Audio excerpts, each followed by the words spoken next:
TB मतलब tuberculosis. जी हाँ, सही सुना आपने। जरूर आप ये भी सोच रहे होंगे कि ये तो बहुत पुरानी बीमारी है, अब इसको डिस्कस करने की क्या मतलब है।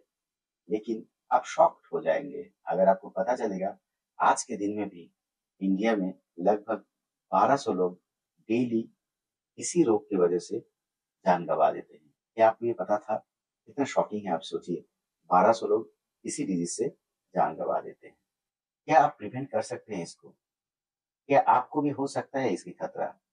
इंडियन डेटा क्या बोल रहा है? चलिए इसी सब के ऊपर बात करेंगे।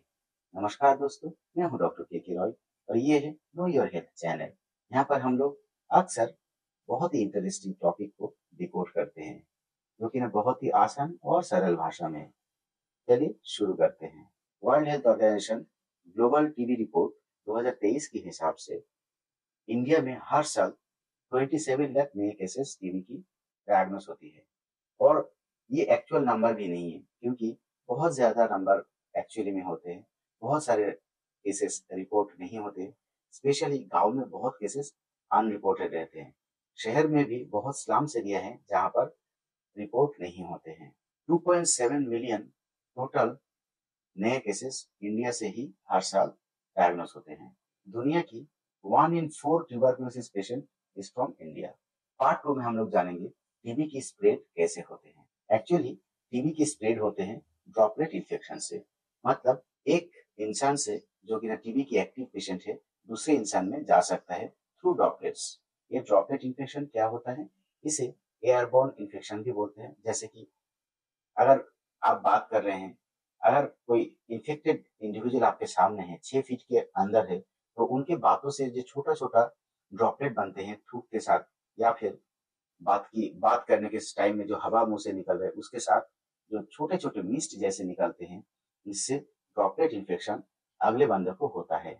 यही टीबी की मेन और वन रूट है, जहां से एक्टिव पेशेंट से दूसरे पेशेंट में ये माइकोबैक्टीरियम ट्यूबरकुलोसिस बैक्टीरिया जो है वो स्प्रेड होते हैं। प्राइमरीली टीबी लंग्स में जाके ही रुकते हैं और लंग्स की टीबी ही सबसे ज्यादा टीबी होते हैं। ये ड्रॉपलेट इन्फेक्शन तब होते हैं अगर कोई इन्फेक्टेड इंडिविजुअल आपके सामने खांसी दे, या फिर चीखे, या फिर बात करे बहुत क्लोजली, तो फिर ये इन्फेक्टेड इंडिविजुअल से आपके पास या फिर दूसरे आदमी के पास ये ट्रांसमिट कर सकता है। अगर आप ज्यादा भीड़ में हैं, या फिर कोई रूम है जो कि ना वेल वेंटिलेटेड नहीं है, या फिर डैम्प रूम है, या फिर अगर आपकी इम्यूनिटी बहुत कम है, आपकी न्यूट्रिशन बहुत कम है, तो फिर आप इन्फेक्टेड होने की संभावना आपकी ज्यादा है, क्योंकि आपकी न्यूट्रिशन पोर होने की वजह से आपकी इम्यूनिटी पोर होगा। इससे आपकी इन्फेक्शन की जो प्रतिरोध करने की क्षमता होता है वो कम हो जाता है। आपको इन्फेक्टेड होने की संभावना बहुत ज्यादा होता है। पार्ट 3 में हम लोग जानेंगे टीबी की सिम्टम्स क्या होता है, जो कि ना कभी भी इग्नोर नहीं करना चाहिए। मोस्ट कॉमन सिम्टम्स जो कि ना अक्सर इग्नोर किया जाता है वो है 2 से 3 हफ्ते तक खांसी होना, और वो मेडिसिन से ठीक भी ना होना। खांसी के साथ खून आ जाना, सांस की दिक्कत होना, रात में पसीना देके बुखार आना, अचानक वजन घट जाना, या फिर बहुत ही ज्यादा वीकनेस लगना। लेडीज में मेंस्ट्रुएशन की इरेगुलरिटीज होना या फिर बंद हो जाना भी एक सिम्टम्स हो सकता है। चेस्ट पेन होना, ब्रेथलेसनेस होना, ये भी बहुत कॉमन सिम्टम्स में से एक सिम्टम्स है। ये सब सिम्टम्स अगर किसी को है तो कभी भी इग्नोर नहीं करना चाहिए, क्योंकि आज के दिन में भी ये एक बहुत ही कॉमन डिजीज है। याद रखिएगा, ये सिम्टम्स हमेशा माइल्ड नहीं होता है। कभी कभी ये बहुत ज्यादा भी हो सकता है और सीवियर भी हो सकता है। इग्नोर कभी नहीं करना चाहिए। पार्ट 4 में हम लोग जानेंगे एमडीआर ट्यूबरकुलोसिस मतलब मल्टी ड्रग रेजिस्टेंट ट्यूबरकुलोसिस क्या है, और इसकी डेंजरस क्या हो सकता है, और क्या ये डेंजरस फॉर्म है। चलिए इसको जान लेते हैं। इंडिया में ऐसे ही टीबी की केसेस बहुत ज्यादा है। उसके बाद इंडिया की एक बहुत बड़ी प्रॉब्लम है। प्रॉब्लम ये कि लोग टीबी की जो ट्रीटमेंट है, क्योंकि ये ट्रीटमेंट बहुत लॉन्ग टाइम चलते हैं, तो लोग कंप्लीट नहीं कर पाते हैं। तो ये ट्रीटमेंट थ्रू गवर्नमेंट चैनल ये कम्प्लीटली फ्री होता है। मिनिमम कोर्स होता है 6 महीने की, कभी कभी ये 9 महीना भी चलता है। लेकिन लोगों की कॉम्प्लायंस बहुत कम होता है, लोग बीच में छोड़ देते हैं और बाद में इंडिया टीवी लेके रिलैप्स करते हैं, वापस आते हैं डॉक्टर के पास विद सीवियर सिम्टम्स और नॉन ट्रीटेबल या फिर बहुत ही कॉम्प्लेक्स ट्रीटमेंट की ऑप्शंस लेके, मतलब मल्टी ड्रग रेजिस्टेंट ट्यूबरकुलोसिस लेके। ये बैक्टीरिया जो होते हैं वो यूजुअली जो यूज ऑलरेडी हो चुका है वो दवा में रेजिस्टेंट बन जाता है, तो इसको ट्रीट करना बहुत ही डिफिकल्ट होता है। इसकी ट्रीटमेंट जितना डिफिकल्ट है उतना ही कॉम्प्लेक्स भी है और उसके साथ साथ ये बहुत एक्सपेंसिव भी है। तो ये एक बहुत ही बड़ा चैलेंज है इंडिया की टीबी ठीक करने के लिए। हर साल इंडिया में 1.2 लाख नए केसेस इंडिया टीबी की डायग्नोसिस होते हैं, जिनको ट्रीट करना ही एक बहुत बड़ा चैलेंज होता है। पार्ट 5 में हम लोग जानेंगे डायग्नोसिस की ऑप्शंस क्या हैं और गवर्नमेंट की क्या क्या प्रोग्राम्स है। टीबी डायग्नोसिस करने के लिए स्पूटम की जांच होता है। अर्ली मॉर्निंग 3 डेज की कंसेक्यूटिव स्पूटम टेस्ट होता है और जीन एक्सपर्ट टेस्ट भी होते हैं। ये स्पूटम टेस्ट अक्सर प्राइमरी हेल्थ सेंटर में एकदम फ्री में होता है। अब बहुत सारे सेंटर्स में जीन एक्सपर्ट भी डिटेक्ट होते हैं। इसके अलावा चेस्ट एक्सरे होते हैं। चेस्ट एक्सरे की मशीन सारे प्राइमरी हेल्थ सेंटर से शुरू होकर सब जगह में ये मिलते हैं। गवर्नमेंट की डॉट्स बोल के एक प्रोग्राम है जिससे डायरेक्टली ऑब्जर्व करके पेशेंट को मेडिसिन दिया जाता है, लेकिन प्रॉब्लम एक ही है, वो है long duration of treatment and patient की कॉम्प्लायंस।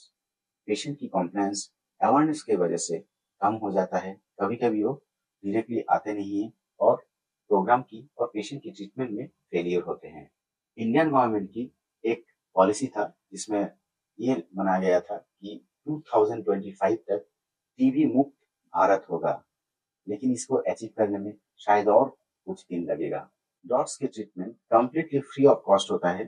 गवर्नमेंट की सारे सेंटर्स में ये फ्रीली मिलते हैं। पार्ट 6 में हम लोग बात करेंगे प्रिवेंशन कैसे करेंगे। चलिए जानते हैं। टीबी को प्रिवेंट करने के लिए हम लोग सबको पता है कि बीसीजी वैक्सीनेशन दिया जाता है, जो कि ना बहुत ही अर्ली एज में बच्चे को दिया जाता है। ये नेशनल इम्यूनेशन प्रोग्राम के तहत सारे बच्चों को वैक्सीनेशन दिया जाता है। इसके बाद न्यूट्रिशन की इम्प्रूवमेंट बहुत इंपॉर्टेंट है। अगर आप वेल नरिश्ड है तो आपको टीबी होने की संभावना कम है। तो अच्छा खाना खाइए, जंक फूड मत खाइए, जो फैटी फूड्स होते हैं उसको मत खाइए, न्यूट्रिशियस फूड खाइए और हेल्दी डाइट, ताकि आपको सारे विटामिन की कमी ना हो, माइक्रो न्यूट्रिएंट्स की कमी ना हो। इसके बाद जहाँ पर क्राउडेड पीपल है, जहाँ पर बहुत ज्यादा लोग हैं, वहां पर अगर चलना है तो मास्क पहन के चले या फिर उसको अवॉइड करें, क्योंकि आपको तो पता नहीं है कहाँ पर कौन ट्यूबरकुलोसिस पेशेंट है या नहीं। और लास्टली है, जब टीबी की ट्रीटमेंट चल रहा है तो कंप्लीट करे उसको। 6 महीना हो या फिर 9 महीना हो या फिर 1 साल हो, टीबी की ट्रीटमेंट आपको कंप्लीट करना चाहिए। नहीं तो प्रॉब्लम और भी बढ़ेगा और टीबी की ट्रीटमेंट की ड्यूरेशन और भी ज्यादा टाइम तक चलेगा।